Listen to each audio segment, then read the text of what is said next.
નમસ્કાર દર્શક મિત્રો, સ્વાગત છે તમારું અમારી આ યુટ્યુબ ચેનલમાં। તો મિત્રો, ફોરેસ્ટ ગાર્ડની પરીક્ષા હાલ ચાલુ છે। ત્યારે મિત્રો, આ વિડીયોમાં આપણે છે ફોરેસ્ટ ગાર્ડની પરીક્ષા જે 20 ફેબ્રુઆરીના રોજ છે શિફ્ટ 1, શિફ્ટ 2 અને શિફ્ટ 3માં જે પણ પ્રશ્ન છે પૂછાયેલા છે અને છે આપણે જે પણ પ્રશ્ન વિદ્યાર્થીઓ દ્વારા મળેલા છે તે પ્રશ્નોના સોલ્યુશન કરાવવાનો પ્રયત્ન કરીએ છીએ। વિડીયો જો તમને પસંદ આવે તો વિડીયોને છે લાઇક કરજો, વિડીયોને તમારા મિત્રો સાથે અવશ્ય શેર કરજો અને ચેનલમાં નવા હો અને ચેનલને સબસ્ક્રાઈબ ન કરી હોય તો સબસ્ક્રાઈબ પણ કરી દેજો। તો ચાલો મિત્રો, વિડીયોની આપણે શરૂઆત કરીએ। તો પહેલો પ્રશ્ન છે લસાનો પ્રશ્ન હતો કે 1, 7, 14, 21ના લસા કેટલા થશે? તો મિત્રો, આના લસા છે તે 42 લસા છે તેનો થશે। ત્યારબાદ એક એવો પ્રશ્ન હતો કે સૌથી વધુ જંગલ વિસ્તાર, મિત્રો આવું પ્રશ્ન છે આવેલો હતો। તો મિત્રો, ફોરેસ્ટ સર્વે ઓફ ઇન્ડિયાએ જે રિમોટ સેન્સરિંગ સેટેલાઇટ દ્વારા જે સર્વે કરીને વર્ષ 2021-22ના બહાર પડેલા આંકડા અનુસાર આપણે જોઈએ તો ભારતમાં સૌથી વધુ જંગલ મધ્યપ્રદેશ રાજ્યમાં છે, જે કુલ જમીન વિસ્તારના 24.62% જેટલું રહેલું છે। ત્યારબાદ બીજો પ્રશ્ન છે સૌથી વધુ વાઘની સંખ્યા, આવો એક પ્રશ્ન પણ પૂછાણો હતો। તો વર્ષ 2022ની વાઘની જે ગણતરી કરવામાં આવી હતી તે અનુસાર ભારતમાં 3167 જેટલા વાઘ રહેલા છે, જે વૈશ્વિક વસ્તીના લગભગ 75% જેટલા ભારતમાં જ છે। ભારતમાં વાઘની સૌથી વધુ વસ્તી મિત્રો મધ્યપ્રદેશમાં જોવા મળે છે, જ્યાં હાલ 785 જેટલા વાઘ રહેલા છે। ત્યારબાદ આગળનો પ્રશ્ન જોઈએ તો ગેંડા છે, તો ગેંડાનો ગર્ભકાળ કેટલા મહિનાનો હોય છે?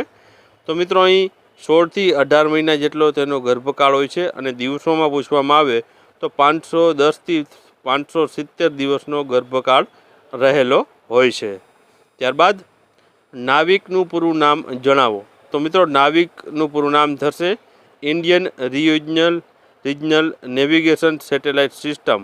તો મિત્રો, આ ભારતીય એક જીપીએસ જેવી સિસ્ટમ છે જે ભારતની છે। નાવિક નામથી આ સિસ્ટમ છે જે રહેલી છે, જે ભારત દ્વારા છે વિકસાવવામાં આવી છે। જેમ જીપીએસ કામ કરે છે તેમ નાવિક પણ છે તે કામ કરે છે। ત્યારબાદ મોઢેરા સૂર્ય મંદિરની સ્થાપના કોણે કરી હતી? તો મિત્રો, આમાં જવાબ આવશે સોલંકી વંશના જે રાજા હતા ભીમદેવ સોલંકી, તેમણે ઈસવીસન 1026-27 દરમિયાન આનું બાંધકામ કરાવ્યું હતું। ત્યારબાદ દાબી ન શકાય તેવું શબ્દ સમૂહ માટે એક શબ્દ આપવાનો હતો। તો મિત્રો, દાબી ન શકાય તેવું ને છે તેના માટેનો શબ્દ સમૂહ થશે અદમ્ય। ત્યારબાદ નર્મદા નદીનું ઉદ્ગમ સ્થાન ક્યાં છે? તો મિત્રો, નર્મદા નદીની લંબાઈ 1312 કિલોમીટર જેટલી છે અને નર્મદા નદીનું મૂળ જે છે મધ્યપ્રદેશ રાજ્યના અમરકંટકના પર્વતમાંથી છે નર્મદા નદીનું ઉદ્ગમ સ્થાન રહેલું છે। ત્યારબાદ ગુજરાતની સ્થાપનાનો પ્રશ્ન પૂછવામાં આવ્યો હતો। તો ગુજરાત રાજ્યની સ્થાપના 1 મે 1960ના રોજ બૃહદ મુંબઈ રાજ્યમાંથી જે સ્થાપના કરવામાં આવી હતી। ગુજરાતી લોકો માટે છે અલગથી ગુજરાત રાજ્ય બને તેવી મિત્રો માંગ ઉઠી હતી અને તેને લઈને આંદોલન પણ થયા હતા। મહાગુજરાત આંદોલન છે તેના માટે જ થયું હતું। તો આ 1 મે 1960ના રોજ છે બૃહદ મુંબઈમાંથી અલગ ગુજરાત રાજ્ય છે તે બન્યું હતું। ત્યારબાદ આગળનો પ્રશ્ન જોઈએ તો દાંડીકૂચમાં કુલ કેટલા સત્યાગ્રહીઓ હતા? તો મિત્રો, એ દાંડીકૂચમાં મિત્રો છે ગાંધીજી તેના 78 સત્યાગ્રહીઓ સાથે છે તે દાંડીકૂચ કરવા ગયા હતા। તો એ સત્યાગ્રહીઓ 78 જેટલા હતા અને એક ગાંધીજી અલગ હતા। તો 78 છે તેના સત્યાગ્રહીઓ પૂછવામાં આવે છે તો સત્યાગ્રહી 78 હતા અને ગાંધીજી અલગ હતા। તો આ પ્રમાણે 78 પ્લસ ગાંધીજી એવી રીતના જે જવાબ રહેલો છે। અહીં સત્યાગ્રહીઓ પૂછવામાં આવ્યું છે તો 78 જેટલા સત્યાગ્રહીઓ સાથે હતા।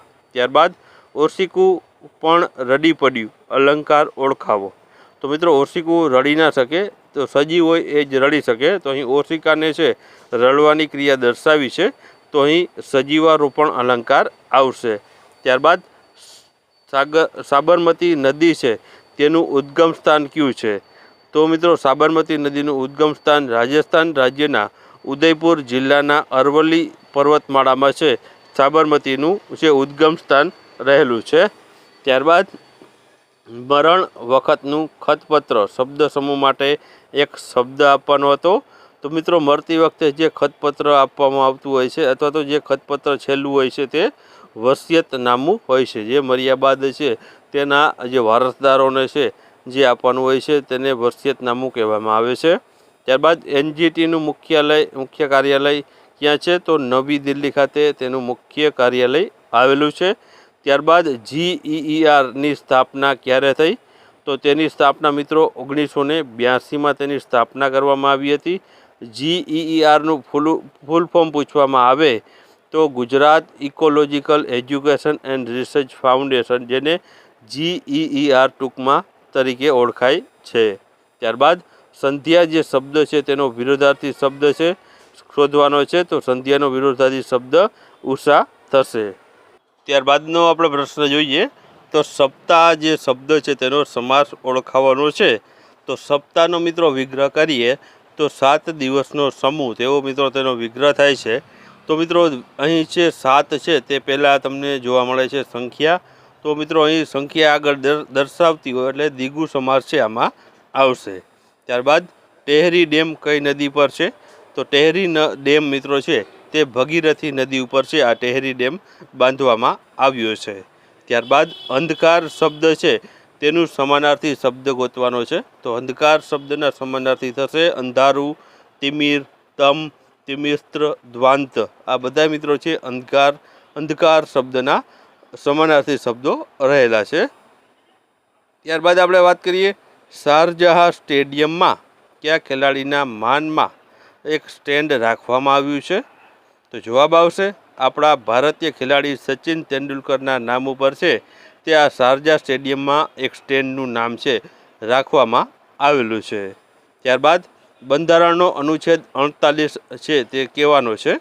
તો મિત્રો અનુચ્છેદ 48 એ ખેતી અને પશુપાલન વ્યવસ્થા માટેનો છે, જેમાં ગોહત્યા પર પ્રતિબંધની જોગવાઈઓ છે તે દર્શાવવામાં આવેલી છે. ત્યારબાદ ભગીરથી નદી ઉપર કઈ ડેમ છે? તો મિત્રો અગાઉ 8મો પ્રશ્ન પૂછાણો હતો.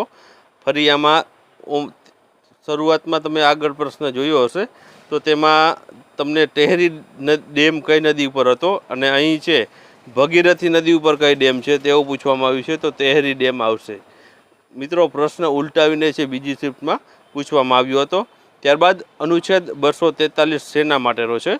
તો મિત્રો બંધારણમાં અનુચ્છેદ 243ની આપણે વાત કરીએ તો તે પંચાયતને લગતા અનુચ્છેદો છે 243થી રહેલા છે. તો મિત્રો આ હતા શિફ્ટ 1, 2 અને 3 જે 20 તારીખના રોજ છે જે શિફ્ટ યોજાણી હતી તેના પ્રશ્નોનું સોલ્યુશન મૂકેલું છે. વિડીયો પસંદ આવ્યો હોય તો વિડીયોને લાઇક કરજો અને વિડીયોને તમારા મિત્રો સાથે અવશ્ય શેર કરજો.